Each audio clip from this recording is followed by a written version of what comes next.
Hello मेरे प्यारे बच्चों, अपन बात करते हैं चैप्टर नंबर 2 की, अम्ल, क्षार एवं लवण। देखो, आपने अम्ल के बारे में भी पढ़ा हुआ है, क्षार के बारे में भी पढ़ा है और लवण के बारे में भी पढ़ा है। तो अपन बात करते हैं सबसे पहले अम्ल की। अम्ल क्या होते हैं? स्वाद में खट्टे। स्वाद में क्या होते हैं? खट्टे। दूसरा, अम्ल क्या करते हैं? नीले लिटमस को लाल कर देते हैं। नीले लिटमस को लाल कर देते हैं। इसी तरीके से मैं बात करूं क्षार की। क्षार क्या होते हैं? स्वाद में कड़वे। ये बेसिक सी बात कर रहे हैं, अभी आगे और बात करेंगे। और दूसरे ये क्या करते हैं? लाल लिटमस को नीला कर देते हैं। ठीक है, तो ये हम लोग क्षार है। लवण की बात करें तो लवण जो होता है ना तो अम्लीय होता है, न तो अम्लीय है ये, और न ही क्षारीय है। ये क्या होता है? दोनों तरफ से क्या होता है? ये उदासीन होता है, ना तो अम्लीय होता है ना क्षारीय होता है। ठीक है, तो अपन हेडिंग डालते हैं सबसे पहले अम्ल के बारे में। अम्ल से पहले मैं आपको एक चीज़ बता दूं लिटमस के बारे में। लिटमस क्या चीज़ होती है? तो अपन स्टार्ट करते हैं नया।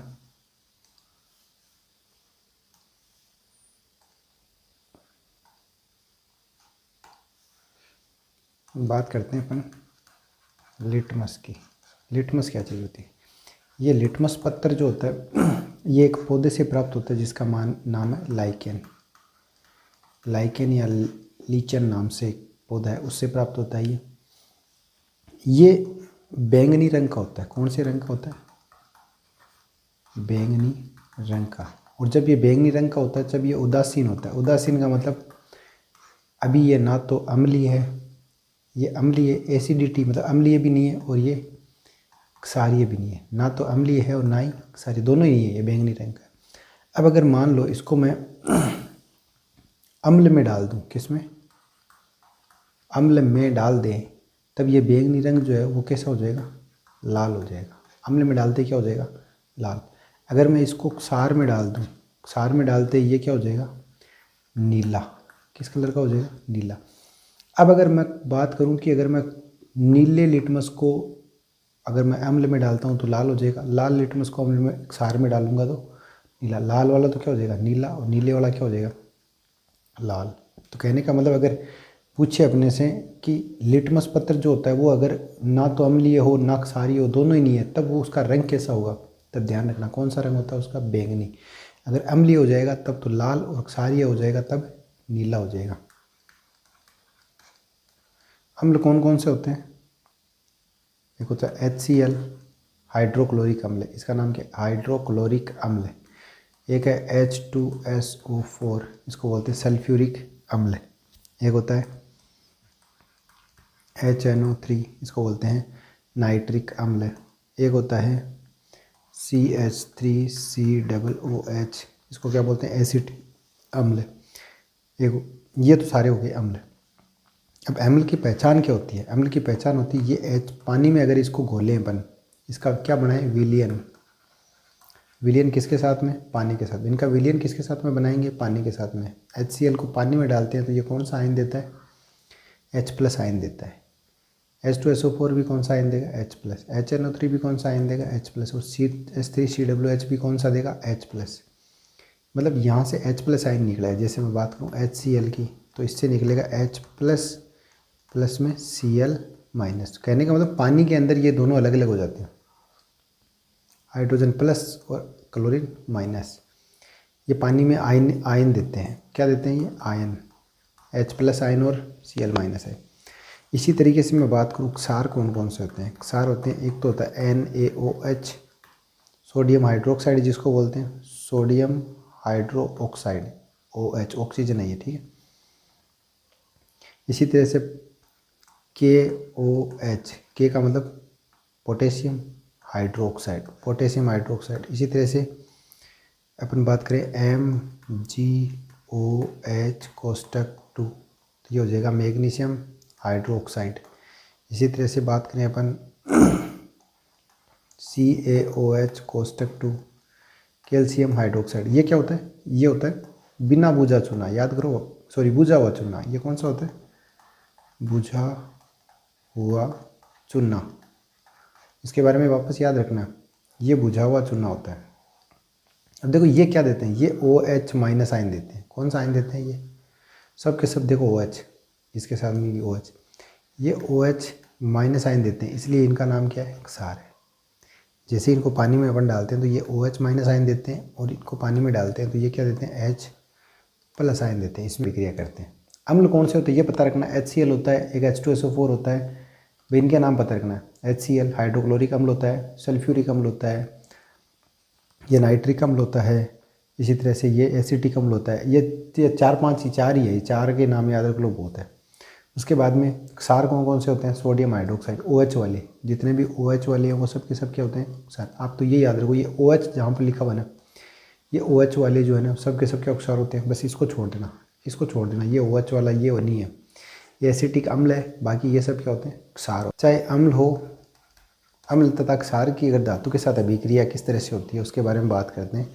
अम्ल या क्षार दोनों में से कोई भी हो, अगर उसको अपन धातु के साथ में अभिक्रिया कराएं, किसके साथ में? धातु के साथ में अगर उसको अभिक्रिया करवाते हैं तो ये क्या देते हैं? ये लवण बनाते हैं। क्या बनाते हैं? लवण। अब लवण के बारे में मैंने आपको बताया था अभी, लवण जो होते हैं वो क्या होते हैं? उदासीन। प्लस में क्या देंगे? हाइड्रोजन गैस निकलती है। क्या निकलती है? हाइड्रोजन गैस निकलती है। इसकी बात करता हूँ, NaOH, ये क्या होता है? ये क्षार होता है। अगर इसको मैं जिंक को इसके अंदर डाल दूँ, सोडियम हाइड्रोक्साइड जो उसके अंदर अगर मैं जिंक को डाल दूँ तो क्या होगा? जिंक जो सोडियम के साथ में जुड़ जाएगा, Na2ZnO2 बनाएगा ये, प्लस में हाइड्रोजन गैस बाहर निकलेगी। तो अब देखो इसको समीकरण को संतुलित करते हैं तो यहाँ पर तो सोडियम 2 है, ऑक्सीजन भी 2, लेकिन यहाँ पर तो ऑक्सीजन 1 है, सोडियम 1 है, हाइड्रोजन भी 1 है, तो इसको क्या बना देंगे? 2। तो अपन इसकी अभिक्रिया करवाते हैं, जैसे 2NaOH प्लस जिंक के दाने अगर उसमें डाल दिए जाए और फिर इसको गर्म किया जाए, तो गर्म करेंगे तो इसके अंदर से Na2ZnO2 बन जाएगा और हाइड्रोजन गैस जो है वो क्या निकलेगी? बाहर निकलेगी। HCl की बात करें, हाइड्रोक्लोरिक अम्ल है, अगर इसके साथ में अपन कॉपर ले लिए, अपन ने कॉपर धातु के साथ अभिक्रिया करवाते हैं तो CuCl2 प्लस H2। अब देखो क्लोरीन कितने आ रहे हैं? 2, तो यहाँ भी 2 लिख देंगे। कॉपर के साथ में अभिक्रिया कराई अगर मैंने Cl की, तो HCl से Cl तो कॉपर के साथ में जुड़ जाएगा और हाइड्रोजन गैस बुलबुले के रूप में निकलेगी। ये किस तरह से निकलेगी? बुलबुले के रूप में। जैसे मान लो ये पात्र है, इसके अंदर अपन ने क्या लिया? ये क्या है? HCl है। ये क्या है? HCl। यहाँ डाल दिया अपन ने क्या? Cu जैसे ही डाला तो इसके अंदर से ये क्लोरीन और कॉपर तो आपस में ऐड होंगे और यहाँ से बुलबुले के रूप में क्या निकलेगी? इस तरह से क्या निकलेगी? Hydrogen gas. धातु कार्बोनेट होता है Na2CO3। धातु कार्बोनेट बोलते हैं Na2CO3 को। अगर इसके साथ में अपन अभिक्रिया कराएं, किसकी? अम्ल की, HCl के साथ में। इसी तरह से मैं NaHCO3, इन दोनों के नाम याद रख लेना।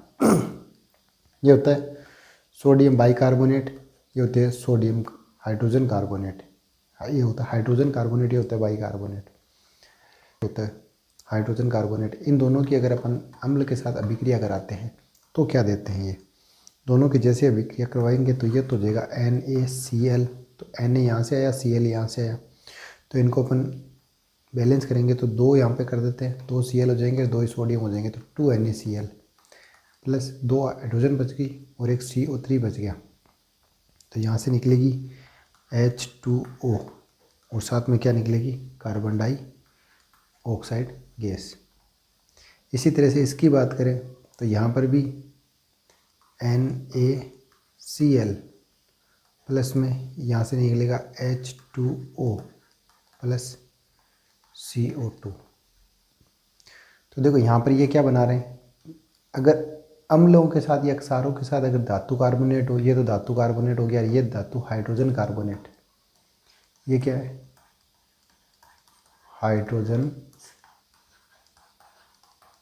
कार्बोनेट।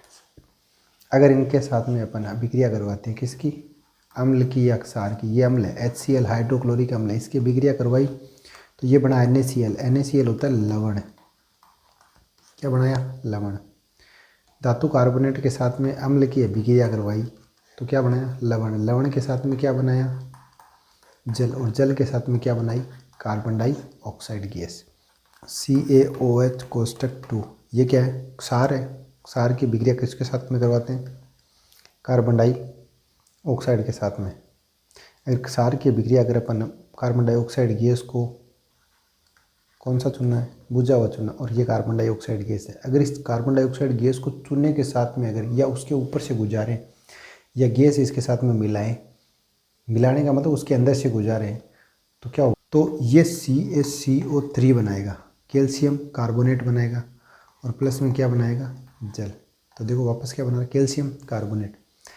अगर क्षार को कार्बन डाइऑक्साइड के साथ में अभिक्रिया करवाएं तो ये क्या बनाता है, कैल्शियम कार्बोनेट। ये कार्बोनेट बना रहा है, क्या बना रहा है, कार्बोनेट। अब दिमाग में ये भी आ रहा होगा सर आप बार बार कार्बोनेट कार्बोनेट कर रहे हो। देखो CO3 को कार्बोनेट नाम दिया है, याद रख लेना। CO3 को क्या कहते हैं अपन, कार्बोनेट। CaCO3, Ca का मतलब होता है कैल्शियम, CO3 को मैंने कहा क्या, कार्बोनेट, कैल्शियम कार्बोनेट। साथ में क्या बना, जल।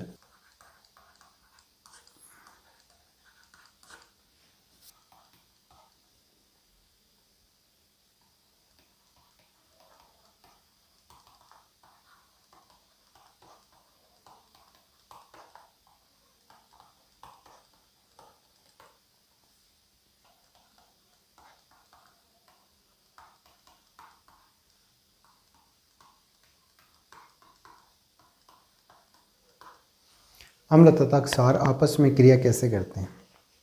अगर मैं अम्ल को क्षार में मिला दूं तो क्या बनाएंगे वो, लवण, और साथ में क्या मिलेगा, जल। जैसे मान लो कि अम्ल की बात करें तो हमने पढ़ा है हाइड्रोक्लोरिक अम्ल HCl, प्लस क्षार की बात करें तो हमने पढ़ा है सोडियम हाइड्रोक्साइड NaOH, ये क्षार है। इन दोनों की अभिक्रिया करवाएं तो ये बनाएंगे Na, तो यहाँ से आ जाएगा, Cl यहाँ से, तो ये बनाएंगे NaCl, जिसको बोलते हैं अपन नमक।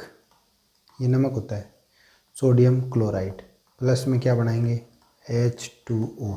देखो Na की जगह Na, Cl की जगह Cl आ गया, यहाँ से एक हाइड्रोजन और यहाँ से एक हाइड्रोजन, दो हाइड्रोजन हो गए और एक ऑक्सीजन, ये मिलकर क्या बना लेंगे, जल बनाएंगे। तो जब भी अपन अम्ल और क्षार के आपस में अभिक्रिया करवाएं तो ये क्या बनाएंगे, लवण तथा जल।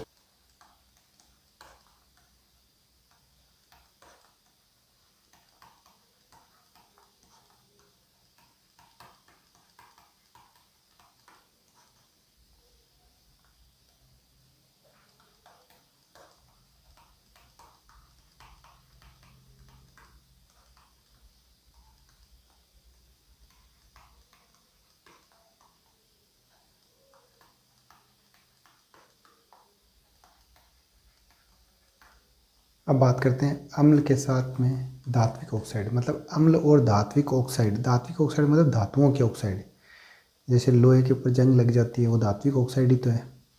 कॉपर है, कॉपर भी ऑक्सीजन के साथ में रिएक्ट करके CuO बना लेता है, तो अपन बात करते हैं कॉपर, CuO, कॉपर ऑक्साइड है, ये धातु की ऑक्साइड है।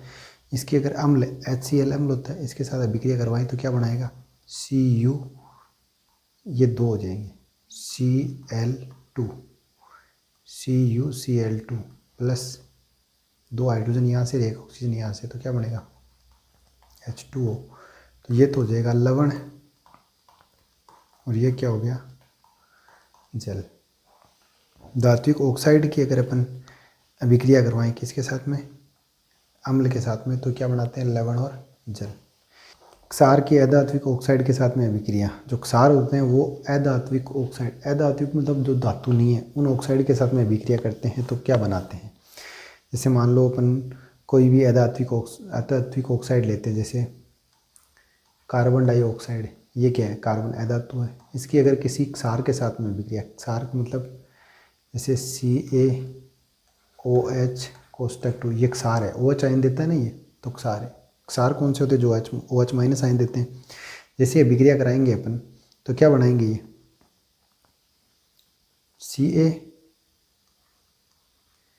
CO3 कैल्शियम कार्बोनेट और प्लस में क्या बनाएंगे H2O जल। तो ये क्या होता है लवण है और साथ में क्या बनाया जल। CaCO एक O यहाँ से निकल कर इसमें जुड़ जाएगा, यहाँ पर एक O बच जाएगा और यहाँ पर हाइड्रोजन कितने बचेंगे 2। ये 2 नीचे है और ये कोष्टक के बाहर है, इसका मतलब 2 ही तो ऑक्सीजन है और 2 ही हाइड्रोजन है। बस ये याद रखना, 2 ही तो ऑक्सीजन है और 2 ही हाइड्रोजन है। इसका मतलब 2 ऑक्सीजन में से एक ऑक्सीजन इसके साथ में जुड़ कर कैल्शियम के साथ में जुड़ा, कैल्शियम CO2 के साथ जुड़ा, CO2 के साथ में ऑक्सीजन भी जुड़ा, तो CaCO3 और यहाँ से 2 हाइड्रोजन के परमाणु और एक ऑक्सीजन का H2O, तो क्या बनाएगा जल। और इसका नाम आपको मैं बार बार बताता जा रहा हूँ, ये क्या होता है बुझा हुआ चुनना, ठीक है।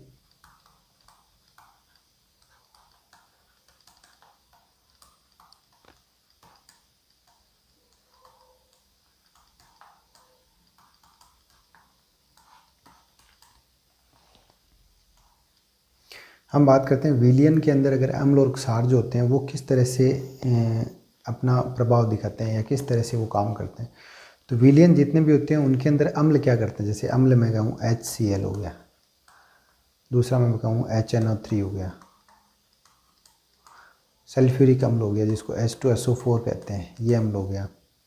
एक होता है एसिटिक अम्ल CS3COOH, ये क्या करते हैं H+ आयन देते हैं, क्या देंगे H+, मतलब विलयन के अंदर इनका H बाहर आ जाता है। विलयन के अंदर H+ आयन कब देंगे, जब HCl का कोई विलयन लिया और विलयन की 2 रोड ली और दोनों को बैटरी से कनेक्ट कर दिया, एक प्लस और दूसरा माइनस, प्लस और माइनस से। अब ये विलयन जो है ना वो आयनित हो जाएगा, तो आयनित होगा तो क्या होगा, इसमें HCl में H+ आयन देंगे और क्लोरीन का माइनस हो जाएगा। इसी तरह से HNO3 का विलयन होगा, उसमें भी क्या देंगे H+ और NO3 माइनस। इसी तरह से H2SO4 में भी क्या होगा H+ और SO4 -2। इसी तरह से CH3COOH में भी क्या होगा H+ और CH3COO, ये माइनस बन जाएगा, इसमें H+ आयन अलग हो जाता है अम्लों के अंदर। इसी तरह से अगर अपन बात करें किसके अंदर, क्षार के अंदर, क्षार कौन सा होता है NaOH। अगर इसका विलयन हो, ये विलयन अगर इसका हो तो इसमें OH अलग हुआ, क्या अलग हुआ OH- अलग हो जाएगा। OH- अलग हुआ तो बच गया क्या Na बच गया, और Na के ऊपर क्या आ जाएगा प्लस, तो OH अपने पास में क्षार KOH, तो ये भी क्या करेगा OH- दे देगा और K+ दे देगा।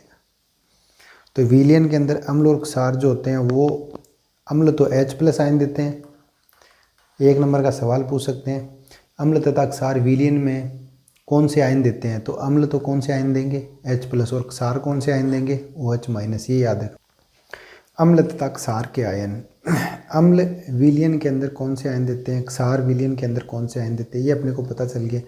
अपन ने बात की थी अम्ल जो होते हैं वो H+ आयन देते हैं, क्षार जो होते हैं वो OH- आयन देते हैं विलयन के अंदर। तो इसका मतलब जैसे हम अम्ल की क्षार के साथ में अभिक्रिया करवाएं, किसकी अम्ल की किसके साथ अभिक्रिया करवाते हैं क्षार के साथ में, तो ये लवण बनाता है और प्लस में क्या बनाता है जल। तो देखो अम्ल जो होता है H+ देता है, क्षार क्या देता है OH-। अम्ल के अंदर क्या होता है H NaOH, इनकी बात करूँ मैं तो ये तो बनाते, ये तो है माइनस और ये क्या है प्लस। प्लस और माइनस आपस में ये दोनों मिलते हैं, ये दोनों मिलकर क्या बना लेंगे जल, क्या बनाएंगे जल, ये दोनों मिलकर बनाते हैं जल। इसी तरह से ये प्लस बन गया तो ये बन जाएगा माइनस और ये बन जाएगा प्लस, ये दोनों मिलेंगे प्लस और माइनस, तो Na+ मिलता है और Cl- मिलता है और दोनों क्या हो जाते हैं वापस उदासीन। ये दोनों मिलकर उदासीन हो जाते हैं क्योंकि H+ अलग हो जाता है, इसका OH- अलग होता है। अब अम्ल जो होता है वो H+ की वजह से ही, कोई भी विलयन अम्लीय है, अपने से कोई पूछे कि ये विलयन क्या है, विलयन अम्लीय है, इसका कैसे पता चलेगा, उस विलयन में अगर H+ आयन की सांद्रता ज़्यादा है, उस विलयन में अगर H+ आयन ज़्यादा है, इसका मतलब वो विलयन क्या है अम्लीय है। अगर वो विलयन क्षारीय है, कोई कहे कि ये विलयन क्या है, क्षारीय है, क्षारीय है, इसका मतलब उसमें H+ आयन नहीं है, उसमें कौन से आयन है, केवल OH- आयन है। अगर अम्लीय और क्षारीय दोनों को आपस में मिला दिया तो देखो प्लस और माइनस दोनों आपस में मिल गए, तो ना तो वो प्लस रहा ना ही वो माइनस रहा, वो क्या हो जाएगा, उदासीन। क्या हो जाता है, उदासीन। और उदासीन वाले विलयन को अपन कहते हैं लवणीय विलयन। कौन सा विलयन बोलते हैं, लवणीय विलयन। अगर वो अम्लीय भी नहीं है और क्षारीय भी नहीं है तो उस विलयन को क्या नाम देंगे अपन, लवणीय विलयन। ठीक है। एक वैज्ञानिक हुआ था जिसका नाम था पुसांस। इस वैज्ञानिक ने पीएच स्केल दिया था, और पीएच स्केल किस आधार पर दिया था, ये दिया था हाइड्रोजन जो आयन देता है उसकी सांद्रता के आधार पर। किसके आधार पर, सांद्रता के आधार पर। मतलब अगर हाइड्रोजन आयन की सांद्रता ज़्यादा होगी इसका मतलब वो ज़्यादा प्रबल होगा, ज़्यादा प्रबल अम्लीय। और अगर इसकी सांद्रता कम होगी तो वो विलयन क्या होगा, दुर्बल अम्लीय। अब हाइड्रोजन आयन जो ज़्यादा देंगे वो ज़्यादा प्रबल अम्ल होंगे, और जो हाइड्रोजन आयन कम देंगे वो दुर्बल अम्ल होंगे। और हाइड्रोजन आयन बिल्कुल ही नहीं देंगे वो क्या हो जाएंगे, हाइड्रोजन आयन भी नहीं देंगे और हाइड्रोक्साइड मतलब OH- आयन भी नहीं देंगे तो वो हो जाएंगे उदासीन। तो इसने इस पीएच स्केल को दिया था। इस पीएच स्केल के अंदर उसने कहा 0 पर H+ आयन जो है उसकी सांद्रता सबसे ज़्यादा है, सांद्रता सबसे ज़्यादा, सबसे ज़्यादा सांद्रता कहाँ पर है, 0 पर है। 0 से जैसे अपन चलते जाएंगे 0 पर सांद्रता सबसे ज़्यादा है, 0 से जैसे जैसे चलते जाएंगे वैसे वैसे सांद्रता क्या होती जाएगी, कम होती जाएगी H+ की। तो इसका मतलब वो यहाँ पर सबसे ज़्यादा अम्लीय है, उसके बाद में उसकी अम्लता कम होती जाएगी, और 7 पर उसकी अम्लता क्या हो जाएगी, ख़त्म। 7 के बाद में 7 पर क्या हो जाएगा, वो उदासीन। कोई भी विलयन जो है वो उसकी अगर पीएच स्केल पर बात करें तो उसकी 7 अगर पीएच स्केल है तो इसका मतलब वो उदासीन है। 7 से ज़्यादा अगर 14 की बात करेंगे तो ये स्केल चलती है 14 तक, तो ये है सबसे ज़्यादा क्षारीय, प्रबल क्षारीय। 14 पर प्रबल क्षार है और 0 पर क्या है, प्रबल अम्ल। यहाँ पर हाइड्रोजन H+ की सांद्रता सबसे ज़्यादा है, और यहाँ पर किसकी सांद्रता ज़्यादा है, OH- आयन की सांद्रता सबसे अधिक होगी। OH में सांद्रता में जैसे जैसे यहाँ पर OH की सांद्रता भी कितनी है, 0, और H+ की भी कितनी है, 0, दोनों की 0 है। जैसे इस तरफ चलते हैं तो H+ आयन की सांद्रता बढ़ती जाती है, इसका मतलब अम्लीय है। इस तरफ जाते हैं तो OH- की सांद्रता बढ़ती है, इसका मतलब क्षारीय विलयन है। अब कोई भी विलयन है कितना क्षारीय है वो डिपेंड करता है कि वो क्षारीय कितना है, तो वो निर्भर करता है OH- पर। जितना ज़्यादा OH- की सांद्रता होगी उतने ही ज़्यादा वो प्रबल क्षारीय होगा। जितनी ज़्यादा H+ आयन की सांद्रता होगी वो उतना ही ज़्यादा क्या होगा, प्रबल अम्लीय होगा। शुद्ध पानी का जो पीएच मान होता है वो कितना होता है, 7। ना तो पानी ना तो अम्लीय होता है ना ही क्षारीय होता है, पानी क्या होता है, उदासीन होता है। उसी तरह से अपन सोडियम हाइड्रोक्साइड NaOH ये सबसे ज़्यादा प्रबल क्षारीय होता है, तो इसका पीएच मान 14।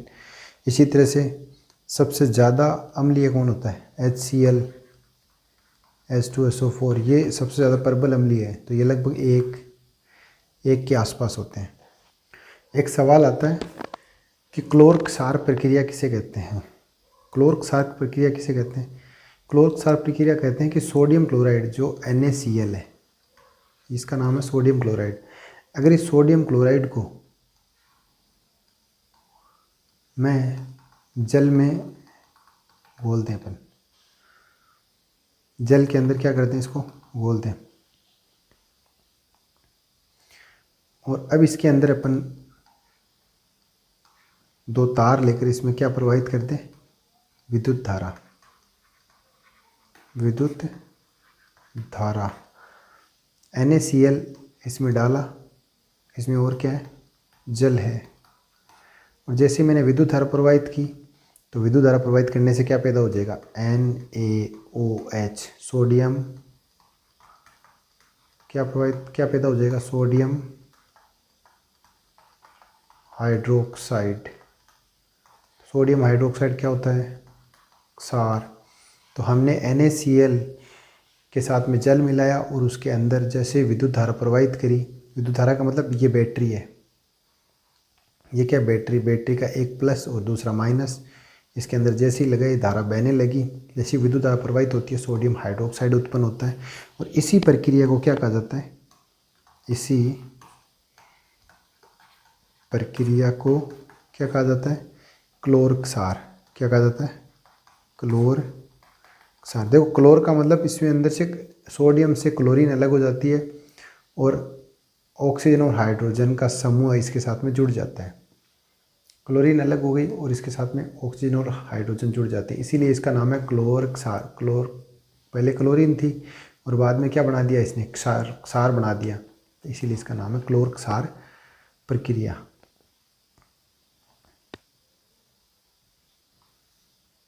इसकी समीकरण लिख देता हूँ, 2NaCl + 2H2O। जैसे ही रिएक्ट करते हैं तो ये बनाते हैं 2NaOH + Cl2 गैस बनेगी और साथ में हाइड्रोजन गैस निकलती है। तो इससे क्लोरीन गैस निकलती है और हाइड्रोजन गैस निकलती है, क्लोर क्षार प्रक्रिया। ये समीकरण याद कर लेना भाई, क्लोर क्षार प्रक्रिया की। तो सवाल पूछा जा सकता है क्लोर क्षार प्रक्रिया किसे कहते हैं, 1 नंबर या 2 नंबर का सवाल। देखो बात करते हैं विरंजक चूर्ण की। विरंजक चूर्ण क्या होता है, अपन ने बात करी थी एक बुझे हुए चूने की। बुझे हुए चूने के ऊपर से क्लोरीन गैस Cl2 गैस प्रवाहित की जाए। अगर अपन बुझे हुए चूने के ऊपर से क्लोरीन गैस गुजार दें तो किसका निर्माण हो जाएगा, विरंजक चूर्ण का। तो विरंजक चूर्ण का निर्माण होता है। यस, विरंजक चूर्ण क्या होता है, जब बुझे हुए चूने के ऊपर से क्लोरीन गैस प्रवाहित की जाए तो विरंजक चूर्ण का निर्माण होता है। बुझा हुआ चूना क्या होता है, CaOH को स्टेप 2, ये बार बार बता चुका हूँ मैं। विरंजक चूर्ण क्लोरीन गैस Cl2 इसके अंदर से ऊपर से गुजारेंगे तो क्या बनाएगी, CaOCl2 ये बनाती है। प्लस में क्या निकलेगी, हाइड्रोजन और ऑक्सीजन, जल। क्या बनाएंगे, जल। वैसे ये हाइड्रोक्साइड है, इसका मतलब ये क्षार है। क्या है, क्षार। क्षार क्लोरीन के साथ में अभिक्रिया करता है तो क्या बनाएगा यहाँ पर, लवण। अब देखो ये क्या है, ये विरंजक चूर्ण है, ये होता लवणीय है। लवणीय का मतलब इसकी प्रकृति है लवणीय। इसका नाम विरंजक,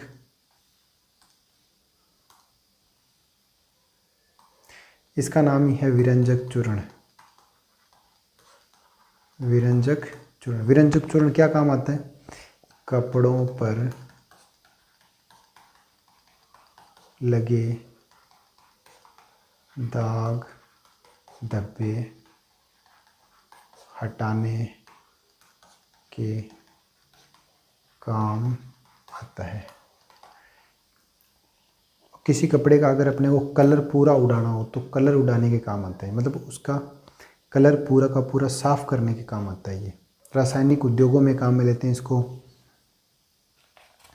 और कई जगह पे जैसे मान लो अपन पानी साफ़ करने के लिए भी काम में लेते हैं इसको। किस लिए, पानी साफ़ करने के लिए, उसके लिए भी काम में लेते हैं। तो विरंजक चूर्ण के बारे एक नाम आता है बेकिंग सोडा। यह आपने सबने नाम सुन रखा है। बेकिंग सोडा कौन सा, खाने का सोडा। खाने का सोडा। अब खाने के सोडे के नाम से याद करें तो घर में जो भी खाना बनाने वाला काम करते हैं, जैसे अपने घर के जो मम्मी हैं आपके, वो काम करते हैं, उनसे पूछना कि घर में अपने सोडा किस काम में लेते हैं। तो सोडा जो होता है वो खाने को जल्दी पकाने के लिए काम में लिया जाता है। किस लिए जाता है, ज़्यादातर इसको खाने को जल्दी पकाने के लिए काम में लेते हैं। ये बनता कैसे है? ये बनता है NaCl, नमक, उसके साथ में क्या मिला है? जल, उसके साथ में कार्बन डाइऑक्साइड और साथ में NH3, sodium hydrogen.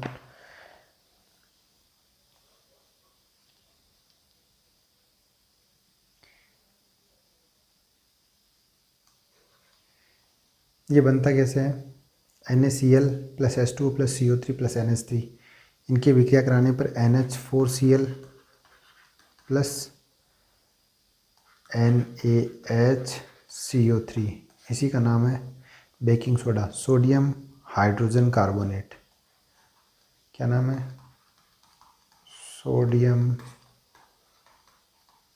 Hydrogen carbonate. तो याद कर लेना इसको, NaCl plus H2O plus CO2 plus NH3, इनकी क्रिया करवाने पर NH4Cl, अमोनियम क्लोराइड, इसका नाम क्या है?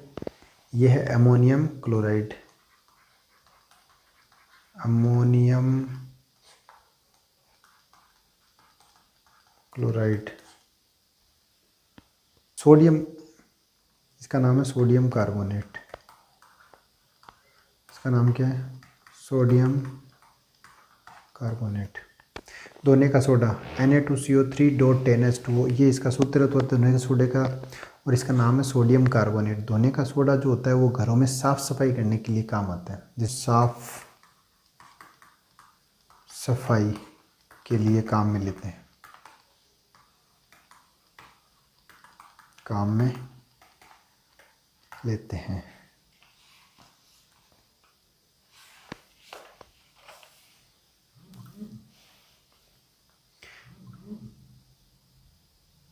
तो इसी प्रकार एक नाम और आता है, प्लास्टर ऑफ पेरिस।